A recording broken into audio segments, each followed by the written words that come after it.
नमस्ते दोस्तों। आज हम बताएंगे कि किस प्रकार से स्ट्रिंग फॉर्मेटिंग की जाती है पाइथन में। स्ट्रिंग को लिखने के कई तरीके हैं, लेकिन उसे स्टाइल में भी लिख सकते हैं और ख़राब तरीके से भी लिख सकते हैं, शॉर्टेस्ट तरीके से भी लिख सकते हैं। कई प्रकार से हम लोग स्ट्रिंग को लिख सकते हैं पाइथन में। तो उसी के कुछ तरीके आज हम देखेंगे, कुछ क्या सारे तरीके ही देख लेंगे आज। तो सबसे पहले स्ट्रिंग की फॉर्मेटिंग के लिए सबसे पहले हम लोग क्या करते हैं कि एक स्ट्रिंग बना लेते हैं। एक स्ट्रिंग को प्रिंट कैसे किया जाता है, इस प्रकार से हम कोई एक स्ट्रिंग लिख सकते हैं और इसे जब प्रिंट करना होता था तो प्रिंट हम लोग कैसे करते थे, पाइथन और फिर फाइल नेम .py और हमारी स्ट्रिंग प्रिंट हो जाती थी। और इस प्रकार से हम एक स्ट्रिंग प्रिंट करते थे। तो हम लोग क्या करते हैं कि इसे हटा देते हैं, अभी के लिए इसे हटा देते हैं। क्या एक स्ट्रिंग बना लेते हैं इसको टेक्स्ट के रूप, और ये एक टेक्स्ट वेरिएबल में हमारी एक स्ट्रिंग स्टोर हो गई है। और अब हम क्या करेंगे कि कुछ फ्रूट ले लेते हैं और फ्रूट इक्वल एप्पल लिख लेते हैं, क्योंकि हम आपको कुछ तरीके बताने वाले हैं जिसमें वेरिएबल नेम जरूरी होते हैं। अब हम लोग क्या करेंगे कि इसी स्ट्रिंग को लिखने का कई तरीका भी है, कई सारे तरीके भी हैं। ऐसे लिख सकते हैं, एप्पल की बजाय हम यहाँ पे अगर चाहें तो हम लोग क्या कर सकते थे, इसको बंद करके यहाँ से, जो कि सबसे पहले हमने जो तरीका इस्तेमाल किया था स्ट्रिंग को प्रिंट करने का, वेरिएबल के साथ प्लस का साइन लगा के हम लोग वेरिएबल नेम लिखते थे और उसके बाद फिर से प्लस लिखते थे और फिर से कोट्स लगा के एक स्पेस देते थे और उसके बाद हम लोग लिखते थे is very good, is very, और उसके बाद और फिर प्लस लगा के एक स्पेस और फुल स्टॉप, या फिर बिना स्पेस के फुल स्टॉप प्रिंट कर देते थे। इस प्रकार से हम लोग प्रिंट कर सकते हैं। एक बार इसको सेव कर लेते हैं, सेव तो हो ही जाता है इसमें, और फिर से इसको रन करते हैं तो तब भी हमारे पास सेम ही लिख के आ रहा है। और देखने के लिए कि क्या ये सही है कि नहीं, तो हम यहाँ पे n लिख देते हैं। तो क्या ये वही सही लिख के दे रहा? हाँ, तो फिर देखिए, ये तरीका हमने सबसे पहले सीखा था। किसी वेरिएबल जिसमें कोई डाटा स्टोर्ड होता है या फिर स्ट्रिंग स्टोर होती है, उसको किसी स्ट्रिंग के साथ प्रिंट करने का। बार बार देखिए इसमें हमें ये कोड्स हटाने और लगाने पड़ रहे हैं, तो इसे हम ना लिख के इन कोट्स की जगह पे कर्ली ब्रेसेस का सेट लिख देते हैं और यहाँ से भी कोट्स हटा देते हैं और कर्ली ब्रेसेस का सेट इधर भी लिख देते हैं। और अब हम लोग चाहें अगर इसमें, तो फिर हम लोग डॉट फॉर्मेट का यूज़ कर सकते हैं। और डॉट फॉर्मेट के बाद हमें पैरेंथेसिस लगानी होती है और पैरेंथेसिस के बाद हम लोग यहाँ पे अगर चाहें तो फिर जो भी पहले ब्रैकेट में लिखना है वो ऐसे लिख सकते हैं, जो दूसरे ब्रैकेट में लिखना है वो लिख सकते हैं। जैसे कि पहले वाले में हमें लिखना था एप्पल, दूसरे वाले में लिखना था गुड फ्लेवर्ड। और अब हम लोग इसे चाहें तो प्रिंट कर सकते हैं। तो देखिए हमारे पास फिर से सेम वही लिख के आने लगा है, the Apple is very good flavoured. क्या होता है कि जो भी पहला वाला वेरिएबल होता है वो पहले वाले में चला जाता है और जो दूसरा वाला हमने स्ट्रिंग दी होती है वो दूसरे वाले ब्रैकेट के अंदर चली जाती है। असल में इनका एक इंडेक्स भी होता है। पहला वाला जो स्ट्रिंग है उसका इंडेक्स होता है 0 और दूसरे वाले स्ट्रिंग की इंडेक्स जो होती है वो होती है 1। तो उसको इंडेक्स भी आप यहाँ पे फिल कर सकते हैं। अपने स्ट्रिंग के अंदर हम इंडेक्स भी फिल कर सकते हैं और इंडेक्स फिल करेंगे तो देखते हैं कैसे ये वर्क करता है। तब भी हमारा सेम ऐसे ही प्रिंट हो जाता है। और अगर हम चाहें तो यहाँ पे 0 कर दें और यहाँ पे 1 कर सकते हैं। और अब अगर हम चाहें तो इसको प्रिंट करके देखते हैं क्या आता है। तो देखिए हमारे पास एप्पल की जगह पे गुड फ्लेवर्ड अब की बार लिख के आया है और फ्लेवर्ड की जगह पर एप्पल लिख के आया है। The good flavoured is very Apple, ठीक है। तो ये कोई अजीब सा वर्ड लिख के आया है सेंटेंस। और अगर हम चाहें तो यहाँ पे मल्टीपल यूज भी कर सकते हैं इसका। इसको हम लोग एक बार रन करके देखते हैं क्या होता है। तो देखिए हमारे पास गुड फ्लेवर्ड 2 बार लिख के आ गया है, क्योंकि हमने गुड फ्लेवर्ड का जो इंडेक्स था, इंडेक्स 1 2 जगह पे लिखा हुआ है। अगर हम लोग चाहें तो इस वाले फ्रूट्स को हटा दे और यहाँ से हटा देते हैं। यहाँ पे अगर हम लोग चाहें तो यहाँ पे ही डिक्लेयर कर सकते हैं हमारा जो फ्रूट्स नाम का वेरिएबल था, फ्रूट नाम का जो था, उसको हम यहीं पे डिक्लेयर कर सकते हैं, जैसे कि एप्पल जो था और फिर कॉमा लगा के क्वालिटी जो थी इसकी वो थी गुड फ्लेवर्ड। इसके बाद हमें इसके अंदर इनका वेरिएबल नेम लिखना होता था, जैसे कि फ्रूट, यहाँ पे क्वालिटी लिख सकते थे और अब हम लोग चाहे तो इसे रन कर सकते हैं तो apple is very good flavoured आ गया लिख के। और अगर हम लोग चाहें तो यहाँ पे ही क्वालिटी भी लिख सकते हैं एक बार और फिर भी वो सेम तरीके से रन होगा जैसे कि हम एक ही इंडेक्स हम बार बार लिख देते थे। तो अब इसको हम हटा देते हैं और इसका एक बहुत अच्छा तरीका है।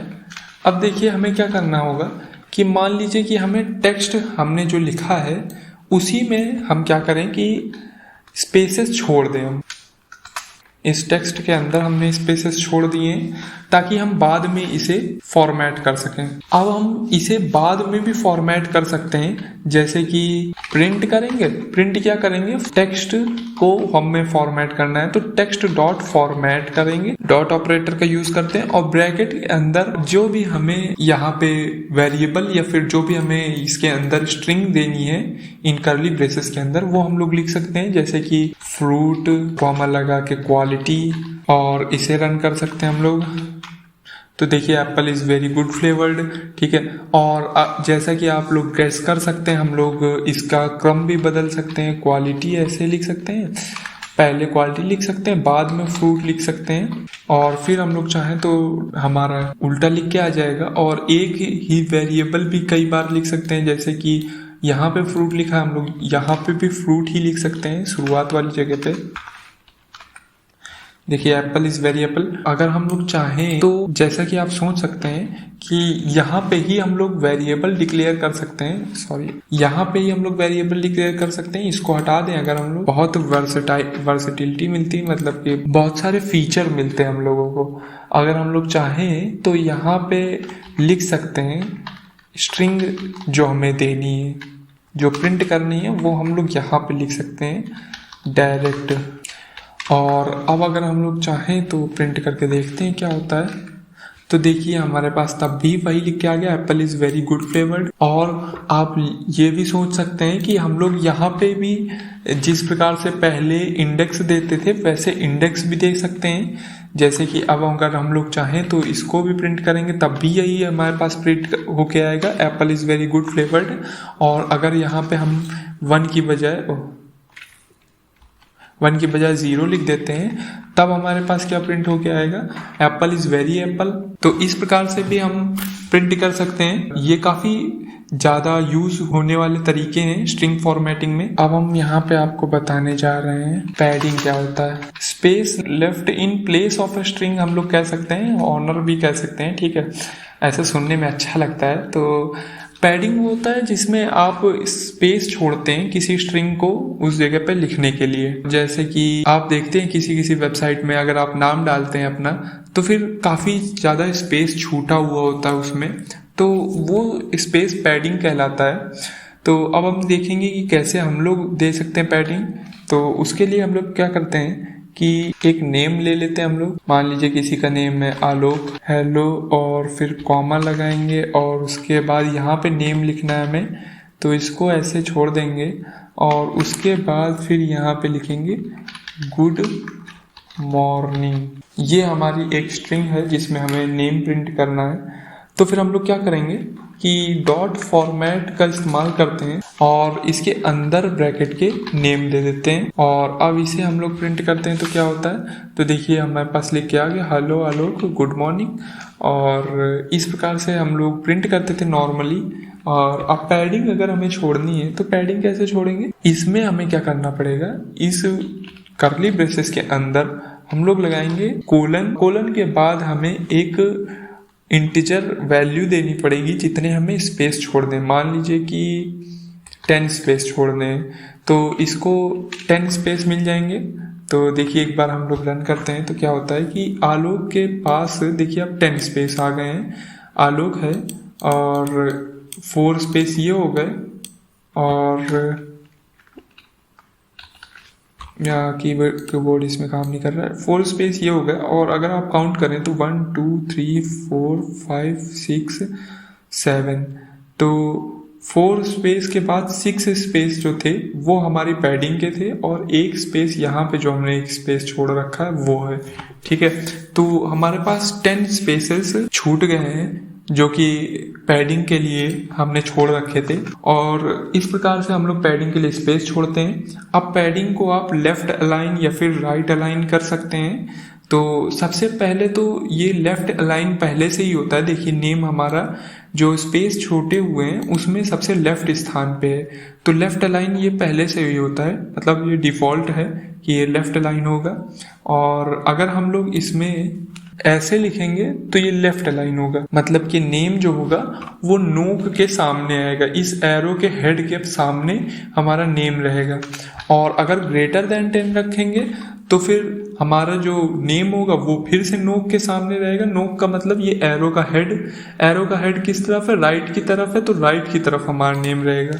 तो एक बार हम इसे प्रिंट करते हैं तो देखिए जहाँ हमारे स्पेस थे वो इस तरफ छूटे, अब की बार स्पेस हमारे लेफ्ट की तरफ है और जो नेम है हमारा वो राइट अलाइंड है।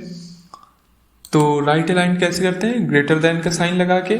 और अगर हमें इस बीच में देना है तो फिर हमें ये कैप लगाना पड़ेगा, इसे कैरेट कहते हैं मैथ की भाषा में। तो इसे प्रिंट करके देखते हैं तो फिर देखिए हमारा जो नेम है वो सेंटर अलाइंड हो गया है। तो इस प्रकार से हम लोग पैडिंग छोड़ सकते हैं किसी भी नेम के लिए। और अगर मान लीजिए कि हमारा नेम बड़ा है, मान लीजिए कि आलोक शुक्ला और गुप्ता, ये किसी का नेम है, अगर हमारी पैडिंग से बड़ा नेम हो जाएगा तब क्या होगा, तब हमारा पैडिंग ख़त्म हो जाएगी। जैसा कि आप देख सकते हैं पैडिंग हमारी ख़त्म हो चुकी है और जो हमारा नेम है वो पूरा फैल गया है पूरे स्पेस में, और स्पेस भी बढ़ जाता है। ऐसा नहीं कि नेम आपका कट जाए। तो पैडिंग केवल अगर नेम पैडिंग से छोटा है तभी पैडिंग दिखेगी, नहीं तो पैडिंग नहीं दिखेगी। बस इस प्रकार से हम लोग पैडिंग दे सकते हैं। और एक और तरीका जिसमें हम लोग नंबर्स की फॉर्मेटिंग करते हैं, नंबर मान लीजिए कि हमारा कोई है 34.12345, ये कोई नंबर है हमारे पास, और अगर हमें यहाँ पे नंबर देना है तो फिर हम लोग ऐसे दे सकते हैं। और नंबर में फॉर्मेटिंग कैसे कर सकते हैं कि मान लीजिए डेसिमल के बाद बड़ा सा नंबर है, तो डेसिमल के बाद हमें ज़्यादा नंबर नहीं लेने, 2 नंबर्स लेने हैं, तो फिर 2 नंबर तक राउंड कैसे करेंगे, 0.2 लिख देंगे हम यहाँ पे, 0.2 के बाद F लगा देंगे, तो जो हमारा नंबर है वो राउंड हो जाएगा 2 नंबर तक, पॉइंट के बाद 2 नंबर तक हमारा नंबर राउंड हो जाएगा। तो एक बार इसे रन करके देखते हैं क्या होता है। तो अभी तो ये 0.23 ही रहेगा। अगर हम ये 4 को काट के 8 कर देते हैं तो फिर जो हमारा राउंड वैल्यू है वो 1 बढ़ जाएगी, 3 से देखिए 4 हो गया है। ठीक है, और ये हेलो कह रहा है तो इसको आप ध्यान न दें।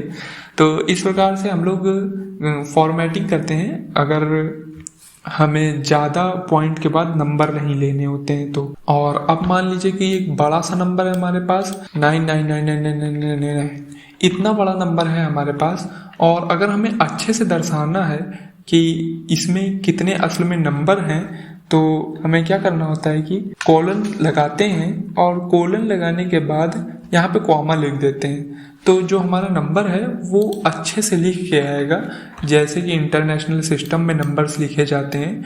हर एक 100 के बाद कॉमा लग के आएगा, जैसे कि 1s 10s 100 के बाद फिर लग गया कॉमा, उसके बाद 1000 10,000 100,000 के बाद कॉमा लग गया, फिर मिलियन 10 मिलियन 100 मिलियन के बाद कॉमा, और फिर बिलियन के बाद अगर 10 बिलियन और 100 बिलियन होते तो फिर कॉमा लग जाता, फिर ट्रिलियन आ जाता। ऐसे हम लोग कॉमा लगा सकते हैं। ठीक है, और बस इतना ही है लगभग स्ट्रिंग फॉर्मेटिंग में। और जब हम आपको साइंटिफिक नोटेशन और हेक्साडेसिमल के बारे में बता देंगे तो उसके बारे में भी, असल में साइंटिफिक नोटेशन में क्या करना होता है कि कैपिटल ई लिखना होता है हमें, कैपिटल या स्मॉल ई।